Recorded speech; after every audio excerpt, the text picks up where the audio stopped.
Hi, உங்கள் ride with மிமனி. இன்றைக்கி சிக்கனில் அப்படியே மசாலா உதிராமல் வெளியில் கிறிஸ்பியாகவும் அதே சமயம் உள்ள சாஃப்டாகவும் எப்படி சிக்கன் பொரிக்கிறது அப்படின்னு இந்த வீடியோவில் பார்த்துட்டு, அப்படியே சிக்கன் கிரேவி வந்து நல்லா க்ரீமியாக கலர்ஃபுல்லாக நல்லா டேஸ்ட்டு ரிச்சாக எப்படி ப்ரிப்பேர் பண்ணுறது, அதுவும் ஃப்ரெஷ்ஷாக மசாலா அரைச்சி எப்படி ப்ரிப்பேர் பண்ணுறதுன்னு தான் நான் சொல்லியிருக்கேன் ஸ்டெப் பை ஸ்டெப்பாக. ஸோ வீடியோவை ஸ்கிப் பண்ணாமல் பாருங்கள்.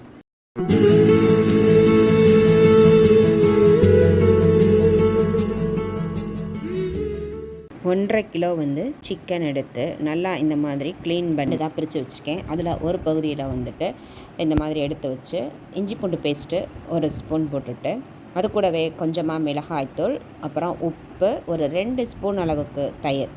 இது புளிக்காத தயிராக எடுத்துக்கோங்க. எடுத்து நல்லா நான் மிக்ஸ் பண்ணிக்கிறணும். மிக்ஸ் பண்ணி இதை அப்படியே ஒரு 1/2 hour வந்து மேரினேட் பண்ணி வச்சிடலாம். இப்போது நம்ம பொரிக்கிறதுக்கு எடுத்து வச்ச சிக்கனில் ஒரு 1.5 ஸ்பூன் அளவுக்கு இஞ்சி பூண்டு பேஸ்ட் ஆட் பண்ணிவிட்டு, கொஞ்சமாக மிளகாய்த்தூள் போட்டுட்டு, அது கூடவே வந்து சிக்கன் 65 மசாலா போட்டுக்கலாம். போட்டுட்டு ஒரு மிக்சிங் கொடுத்துட்டு, அது கூடவே 1 ஸ்பூன் அளவுக்கு தயிர் ஆட் பண்ணிக்கலாம். ஆட் பண்ணி நல்லா மிக்ஸ் பண்ணி விட்டுக்கிறலாம். இந்த மசாலா நம்ம வீட்டிலையே ப்ரிப்பேர் பண்ணது தான். ஸோ அதை போட்டு நல்லா மிக்ஸ் பண்ணிவிட்டு அது அப்படியே இருக்கட்டும் மசாலாவில் கொஞ்சம் நேரத்துக்கு. இப்போது ஒரு மண்சட்டி எடுத்து அடுப்பில் வச்சுக்கிறலாம். வச்சுட்டு அதில் கொஞ்சமாக எண்ணெய் விட்டுட்டு, ஒரு துண்டளவுக்கு பட்டை எடுத்து நல்லா இந்த மாதிரி பொடிசாக உடச்சி போட்டுக்கிறலாம். அது கூடவே ஒரு சின்னதாக ஸ்டார்ப்பு, ஒரு 4 கிராம்பு, 2 ஏலக்காய் ஆட் பண்ணிவிட்டு, 1 ஸ்பூன் அளவுக்கு வந்துட்டு நல்லா கோபுரமாக சீரகம், 3/4 ஸ்பூன் அளவுக்கு சோம்பு, 1 ஸ்பூன் வந்து கல்பாசி போட்டுட்டு, அது கூடவே வந்துட்டு நல்லா ஒரு 5-6 முந்திரி பருப்பும் போட்டு நல்லா வந்து எண்ணெயில் மீடியம் ஃப்ளேமில் வச்சு வறுத்து விட்டுக்கலாம். நல்லா அதோடய ஃப்ளேவர் வர ஆரம்பிக்கும் போது ஒரு கையளவுக்கு சின்ன வெங்காயம் போட்டு நல்லா வறுத்து விட்டுக்கிறலாம். வறுத்து விட்டு இந்த வெங்காயம் கண்ணாடி பதத்துக்கு வர்ற வரைக்கும் மட்டும் வறுத்து விட்டால் போதுமானது. ஏன்னா மற்ற இன்க்ரீடியன்ட்ஸ் வந்து கருகிடக்கூடாது. அதுதான் இதில் வந்து மெயின். பாருங்கள், இந்த அளவுக்கு வந்து நல்லா இது வந்து வதங்கி வந்துருச்சு. இந்த ஸ்டேஜில் துருவின தேங்காய் ஒரு கையளவுக்கு ஆட் பண்ணி நல்லா அதையும் மீடியம் ஃப்ளேமில் வச்சு வறுத்து விட்டுக்கலாம். நல்லா இந்த தேங்காய் இந்த எண்ணெயிலேயே இந்த பொருட்களோட சேர்ந்து நல்லா வதங்கி வரணும். பட் கறியை விட்டுறக்கூடாது. லைட்டாக அதோட கலர் சேஞ்ச் ஆகும். அந்த ஸ்டேஜில் இதை நல்லா வந்து ஆற வச்சுக்கிறலாம். பாருங்கள், நல்லா வந்து ஆறட்டும். பொரிக்கிற சிக்கன் மசாலா தடவி வச்சு 1/2 hourக்கு மேலாச்சு. இங்கே ஒரு கடாயில் எண்ணெயுமே ரெடியாக காய வச்சுட்டேன். இப்போ அதில் வந்து நம்ம ஒரு பீஸாக எடுத்து இந்த மாதிரி வந்து ஆட் பண்ணிக்கிறலாம். ஆட் பண்ணி நல்லா வந்து பொரிய விட்டுக்கிறலாம். நல்லா பொரிய விட்டுட்டு நல்லா எல்லாத்தையுமே வந்து இந்த மாதிரி பொரிஞ்சு வரும். ஸோ அதை அப்படியே வந்துட்டு திருப்பி விட்டுக்கிறலாம். நம்ம சிக்கன் பீஸை போட்ட உடனே வந்து அதை கிண்டி விடுறேன்னு டிஸ்டர்ப் பண்ணக்கூடாது. ஸோ இந்த மாதிரி கொஞ்சம் நேரம் விட்டுட்டு நல்லா ஒன் சைடு பொரியிற வரைக்கும் வெயிட் பண்ணிவிட்டு, அதுக்கப்புறமா வந்து இந்த மாதிரி திருப்பி விட்டுக்கிறணும். அப்போது பாருங்கள், இந்த சிக்கன்லேருந்து எந்த மசாலாவும் உதிராமல் நல்லா சாஃப்டாக அதே சமயம் கிறிஸ்பியாக வந்துட்டு பொரிஞ்சு தயாராகிடுச்சு. இப்போ இதை எடுத்துக்கிறலாம். எடுத்துகிட்டு இதே மாதிரி வந்து மீதமுள்ள பீஸுகளையுமே வந்து நம்ம போட்டு பொரித்து எடுத்துக்கிறலாம். ஸோ கடைகளில் கிடைக்கிற மாதிரியேவும் வெளியில் கிறிஸ்பியாகவும் உள்ள சாஃப்டாகவும் பொரிக்கணும் அப்படின்னா இந்த மாதிரி நான் சொன்ன மெத்தடில் வந்துட்டு நீங்கள் பொரிங்க. உண்மையிலேயே கடையில் கிடைக்கிற மாதிரி அந்த அளவுக்கு டேஸ்ட்டு அட்டகாசமாக இருக்கும். இதே மாதிரி மீதமுள்ள சிக்கன்களையுமே எண்ணெயில் போட்டுடலாம். இது பொரிஞ்சிக்கிட்டு இருக்கட்டும். அதுக்குள்ளே அந்த வறுத்து வச்ச இந்த மசாலா இன்க்ரீடியன்ட்ஸ் வந்து ஆறிடுச்சு. இதை ஒரு மிக்ஸி ஜாருக்கு மாற்றிட்டு அதில் 1.5 ஸ்பூன் அளவுக்கு தனி மிளகாய்த்தூள் ஆட் பண்ணிக்கிறலாம். ஆட் பண்ணிவிட்டு அது கூடவே வந்து மல்லித்தூள், நம்ம எந்த அளவுக்கு வந்து மிளகாய்த்தூள் ஆட் பண்ணுறோமோ அதில் டபுள் மடங்கு, அதாவது 1.5 ஸ்பூன்னா இது 3 ஸ்பூன் அளவுக்கு மல்லித்தூள் ஆட் பண்ணிக்கிறணும். ஸோ நல்லா வந்து 3 ஸ்பூன் வந்து ஆட் பண்ணியாச்சு. ஆட் பண்ணிவிட்டு இது கூடவே வந்து 1/4 ஸ்பூன் அளவுக்கு மஞ்சள் தூள் போட்டு இது கூட தேவைப்பட்ட தண்ணி ஊற்றி நைஸாக எவ்வளவு நைஸாக முடியுமோ அந்த அளவுக்கு அரைச்சி எடுத்துக்கிறலாம்.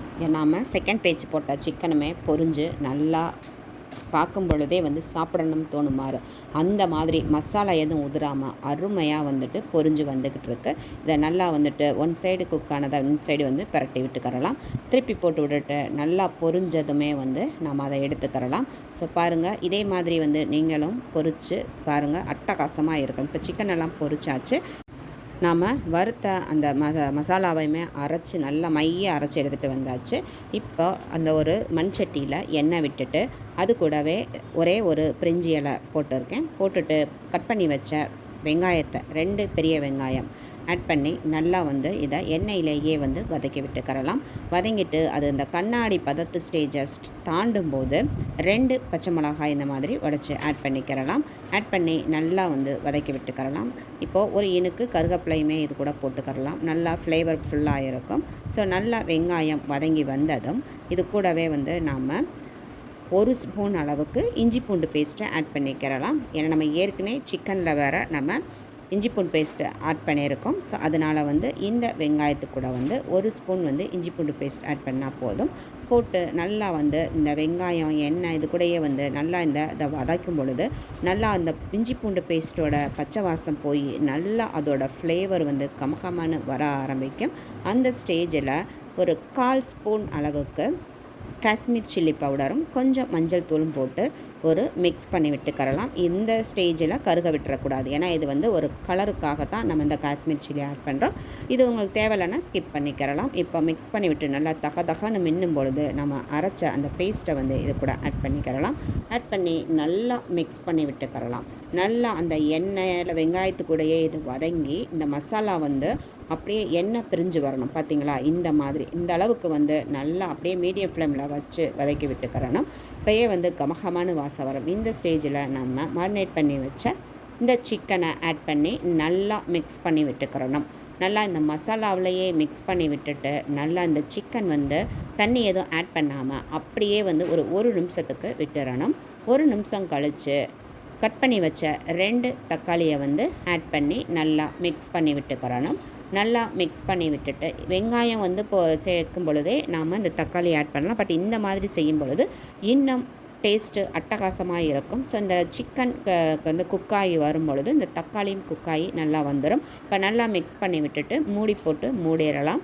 மூடிட்டு ஒரு கரெக்டாக 5 மினிட்ஸ்க்கு அப்புறம் பார்த்தோம் அப்படின்னா இந்த மாதிரி சிக்கனில் இருந்து தண்ணி விட்டு நல்லா இந்த மாதிரி வந்து குக்காகி வந்திருக்கும். அந்த சிக்கன் இந்த தக்காளி எல்லாமே பாருங்கள் ஓரளவுக்கு வந்து குக்காகி மசிஞ்சு வர்ற ஸ்டேஜாக இருக்கும். இந்த மாதிரி மசாலாவிலேயே இது வந்து குக்காகும் பொழுது அந்த சிக்கனில் வந்து மசாலா காரம் எல்லாம் பிடிச்சி சூப்பராக குக்காகி வரும். ஸோ இப்போது அந்த மிக்ஸி ஜாரில் கொஞ்சமாக தண்ணி ஆட் பண்ணிவிட்டு மிக்ஸ் பண்ணிவிட்டு தேவையான அளவு உப்பும் ஆட் பண்ணி மிக்ஸ் பண்ணிவிட்டு மூடி போட்டு திரும்பவும் ஒரு 5 மினிட்ஸ் விட்டுட்டு எடுத்தோம் அப்படின்னா அருமையாக இந்த மாதிரி வந்து குக்காகி வந்திருக்கும். மூடியை ஓப்பன் பண்ணும் பொழுதே கமகமான வாசம், அதோட ஸ்ட்ரக்சரும் கலரும் அட்டகாசமாக இருக்கும். இப்போது கொஞ்சமாக வந்து மல்லி இலை தூவி விட்டு அப்படியே வந்து இறக்கி மூடி வச்சிடலாம். இப்போ நாம் சிக்கன் பொரிச்சு அதுவுமே தயாராக இருக்குது. நம்ம இந்த சிக்கன் கிரேவியும் பாருங்கள் கமகமான அட்டகாசமாக வந்து தயாராகிடுச்சு. ஸோ பார்க்கும் பொழுதே சாப்பிடணும் தோணும். அதே மாதிரி இதோட டேஸ்ட்டுமே செம ரிச்சாக இருக்குதுங்க. ஸோ நீங்களும் இதே மாதிரி ட்ரை பண்ணி பாருங்கள். வீடியோ பிடிச்சிருந்தால் லைக் பண்ணுங்கள். தேங்க்யூ.